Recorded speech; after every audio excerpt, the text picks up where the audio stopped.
안녕하십니까? 오늘은 지난 시간에 이어 가을 절기에 속하는 입추, 처서, 백로, 추분, 한로, 상간 가운데 이미 학습한 입추, 처서를 제외하고 백로, 추분을 공부하도록 하겠습니다. 잠시 기억을 돕기 위하여 절기와 관련하여 나눈 이야기를 간략하게 복습하도록 하겠습니다.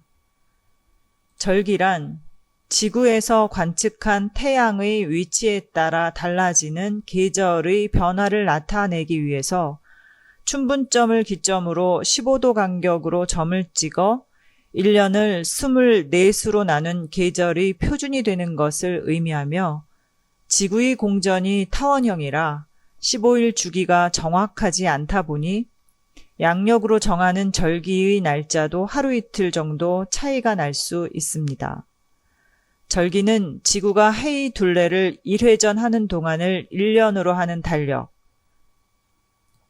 곧 양력을 기준으로 하는데 절기 백로에 해당하는 날짜가 2019년에는 9월 8일이었고 2020년에는 9월 7일인 것이 바로 이 때문입니다. 절기를 처음 사용한 나라는 중국으로 황하강 유역의 동식물의 변화를 살피면서 24절기를 정했고 절기가 필요했던 이유는 자연현상에 의한 기후의 변화를 정확하게 알고 농사의 시작과 수확까지의 농사의 틀을 마련하는 것이 필요했기 때문입니다. 백로 살펴보겠습니다. 백로는 흰백, 이슬로를 합자하여 만들었습니다. 소리내어 함께 읽고 가겠습니다. 흰백, 이슬로, 백로.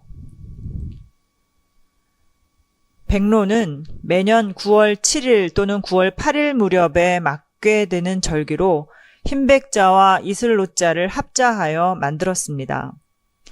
백로는 흰 이슬이라는 뜻으로 밤에 기온이 이슬점 이하로 내려가 풀잎이나 물체에 이슬이 맺히는 데서 유래하며 가을의 기운이 완연히 나타나는 시기입니다.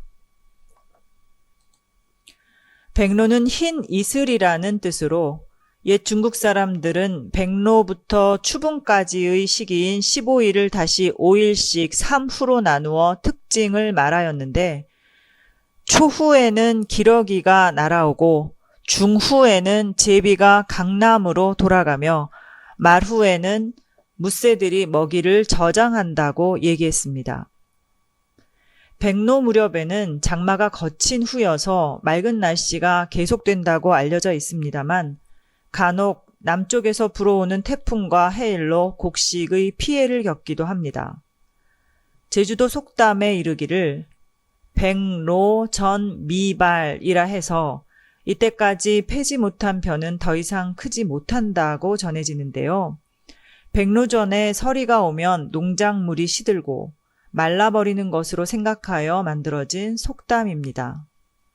충남에서는 늦게 벼를 심었다면 백로 이전에 이삭이 패어야 그 벼를 먹을 수 있고 백로가 지나도록 이삭이 패지 않으면 그 나락은 먹을 수 없다고 믿었고 경남에서는 백로 전에 패는 벼는 잘 익고 그 후에 패는 것은 쭉정이가 된다고 알고 있으며 백로의 벼 이삭을 유심히 살펴서 그해 농사의 풍흉을 가늠하였다 합니다. 화면을 보시면서 제주도 속담 백로 전 미발 소리내어 함께 읽어보겠습니다. 흰백, 이슬로, 앞전, 안일미, 필발. 백로 전까지는 벼가 패어야 한다. 만약 이때까지 벼가 패지 않으면 익을 시간을 갖지 못하게 돼 그 벼는 먹을 수 없게 된다. 이어서 백로에 쓰인 각 글자 공부하겠습니다. 먼저 흰백자는 수차례 학습한 글자인데요. 햇빛이 위를 향하여 비추는 모양을 본뜬 글자로 고할 고자와 합자하여 숨긴 일이나 생각한 바를 사실대로 솔직하게 말한다는 뜻의 한자어 고백을 만들 수 있습니다.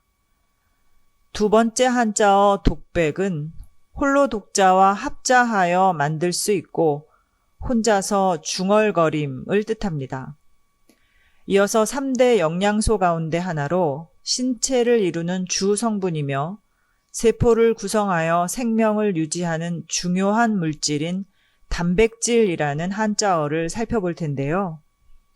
이때 쓰인 단자는 새알 단자로 흰 백자와 바탕 질자의 합자로 한자어 단백질이 만들어졌습니다. 오늘날 몸짱이 되고 싶은 분들이 계란의 노른자는 남기고 흰자만을 섭취한다고 하던데 옛사람들이 이미 새알의 흰 부분에 주목하여 한자어를 만든 것을 보면 지혜가 상당함을 다시 한번 느끼게 됩니다. 다음 이슬로자 살펴보겠습니다. 이슬로자는 비우자와 길로자가 합자하여 이루어진 글자입니다. 이슬은 공기 중의 수증기가 차가워진 물체에 부딪히며 생기는 물방울을 말하는 것인데 하늘에서 물방울이 떨어지고 있는 모양을 본뜬 비우자가 뜻을 담당한다고 하겠습니다. 화면 왼쪽의 이미지를 참조하시기 바랍니다. 이슬은 새벽에 생겼다가 햇볕이 나면 바로 수증기가 되어 공기 중으로 사라지기 때문에 허무함의 비유 혹은 보잘것없음의 비유로도 쓰입니다. 그 밖에도 새벽의 이슬은 맑고 깨끗한 물을 뜻하기도 하므로 이슬로자는 좋은 술에 비유되기도 합니다. 그러고 보면 우리나라 주류 브랜드명의 하나인 진로는 소주를 냉각할 때 이슬이 맺히는 것 같아 붙여진 이름이라는데 매우 좋은 이름을 선점한 것 같습니다. 이어서 이슬로자를 활용한 한자어 살펴보겠습니다. 이슬이 맺힘을 뜻하는 결로는 맺을 결 이슬로자의 합자로 이루어집니다. 이슬로자는 이슬이라는 뜻 이외에도 드러나다의 뜻도 가지고 있으므로 날출자와 결합하여 감춰지거나 가려져 있는 대상 혹은 사실을 드러내는 것을 의미하는 노출이라는 한자어로도 사용할 수 있습니다. 유명인의 사생활이 노출되었다, 검색어 상위에 노출되었다 등의 문장으로 활용할 수 있습니다. 추분 살펴보겠습니다. 추분은 가을 추자와 나눌 분자를 합자한 절기입니다. 소리내어 함께 읽어보겠습니다. 가을 추, 나눌 분, 추분. 추분은 낮과 밤의 길이가 같아지는 절기입니다. 추분은 백로와 할로 사이에 있어 천문학적으로는 태양이 환경 180도의 추분점을 통과할 때를 말합니다. 다소 어려우나 학문적으로 표현하자면 추분점은 황도와 적도의 교차점 안에 태양이 적도의 북쪽에서 남쪽으로 향해 가로지르는 점을 말합니다. 즉, 추분점은 태양이 북쪽으로부터 남쪽으로 향하여 적도를 통과하는 점으로서 낮과 밤의 길이가 같아지므로 이날을 계절의 분기점으로 인식합니다.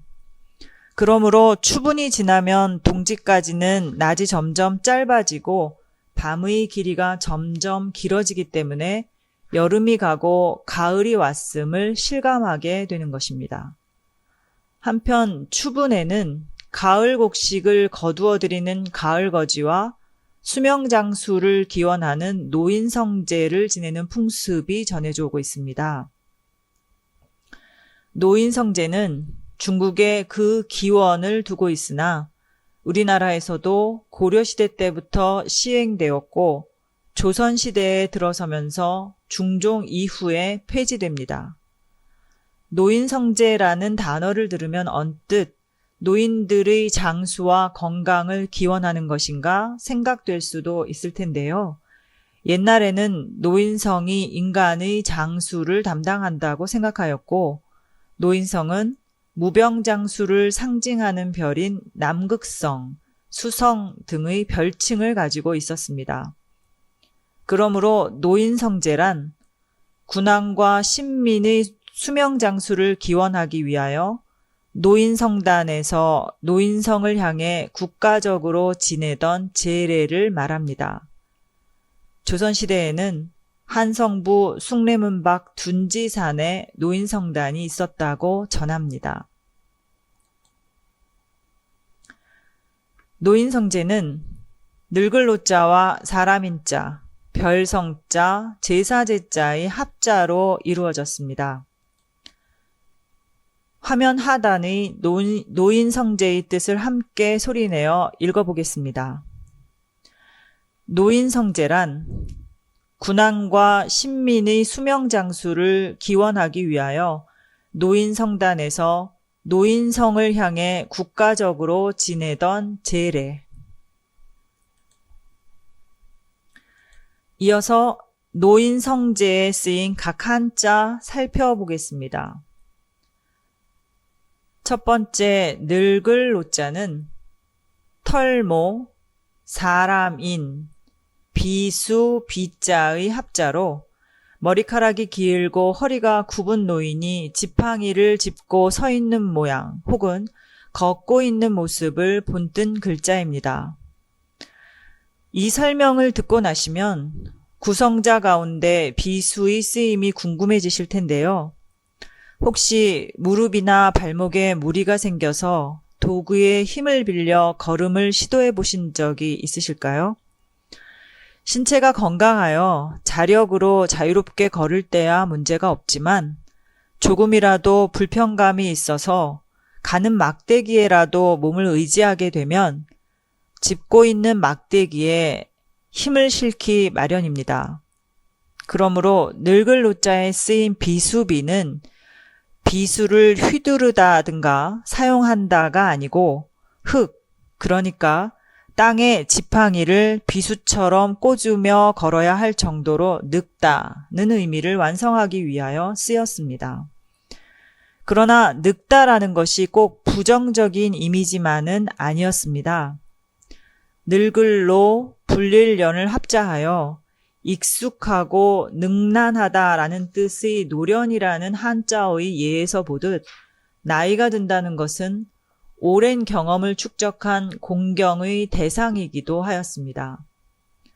서울시 구로구에 위치한 구로동의 동명은 옛날 이곳에서 노인 9사람이 오랫동안 살았다는 전설에서 유래되었다고 하는데요.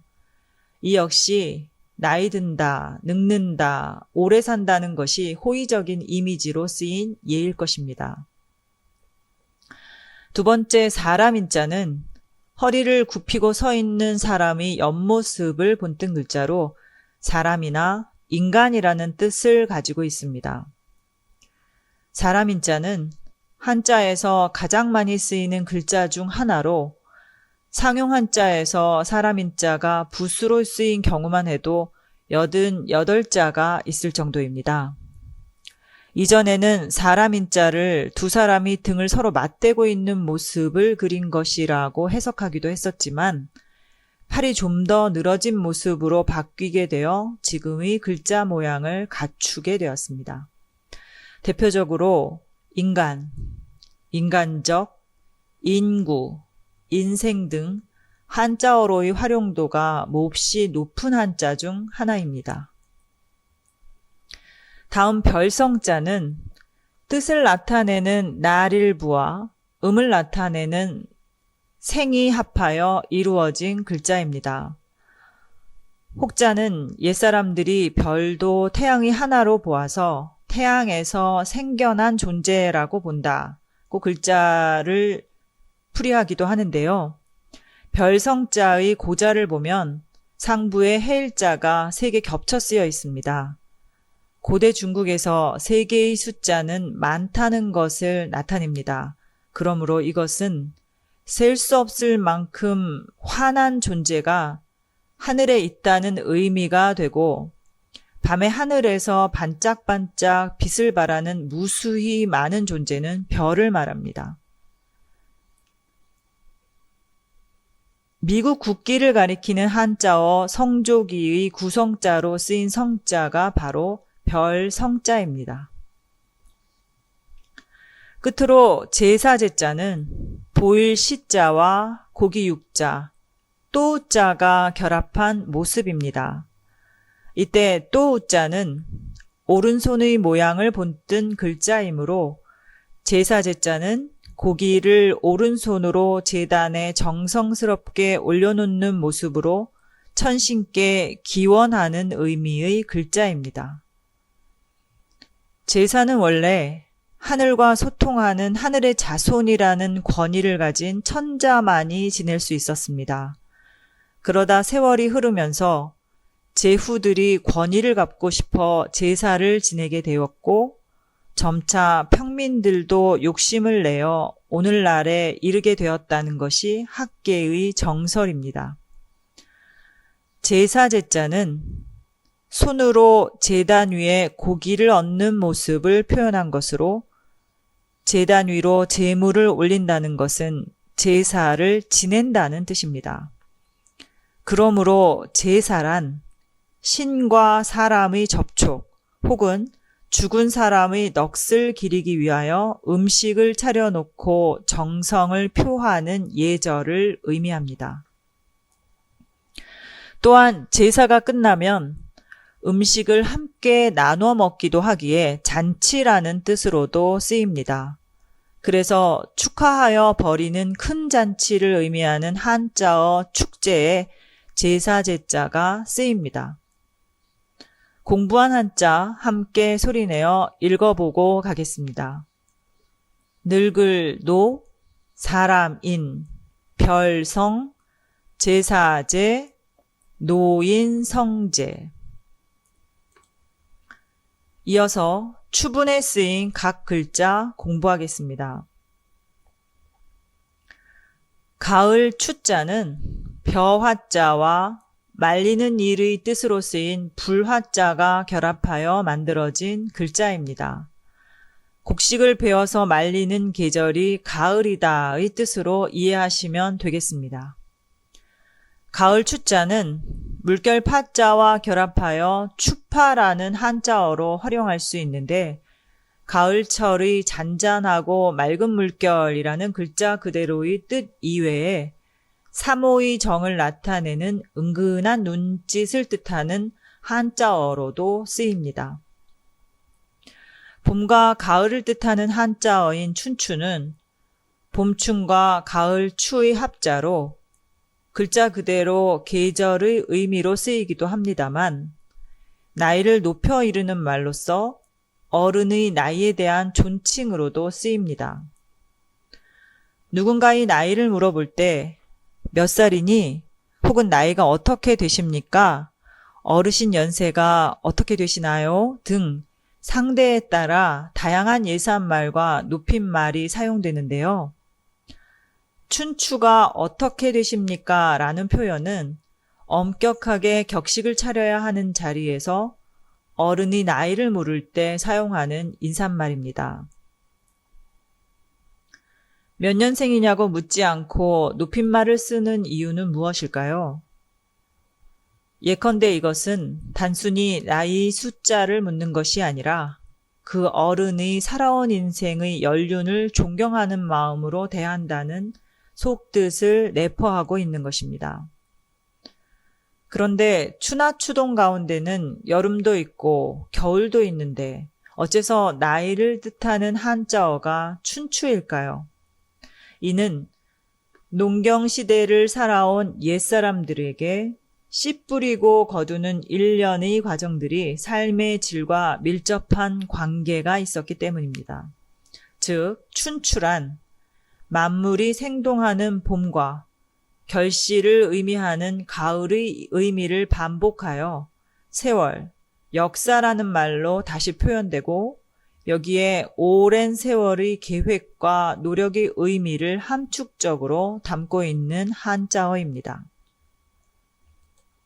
이어서 나눌 분자 공부하겠습니다. 나눌 분자는 여덟 팔자와 칼, 도의 결합으로 만들어진 글자로 사물을 반으로 나눈 모습에서 나누다의 뜻으로 쓰이고 물건이 나뉜 후에는 사물의 내부가 보인다는 의미에서 구별하다나 분명하다라는 뜻으로 확장되었습니다. 개인의 사회적인 지위 또는 계급을 뜻하는 한자어 신분은 몸신과 나눌 분자의 합자이고 나눌 분자와 밝을 명자의 합자로 틀림없이 혹은 확실하게 라는 뜻을 갖는 한자어 분명은 그는 천사인 것이 분명하다 등의 문장에서 활용할 수 있습니다. 오늘 공부는 여기까지 하겠습니다. 다음 시간에 뵙겠습니다.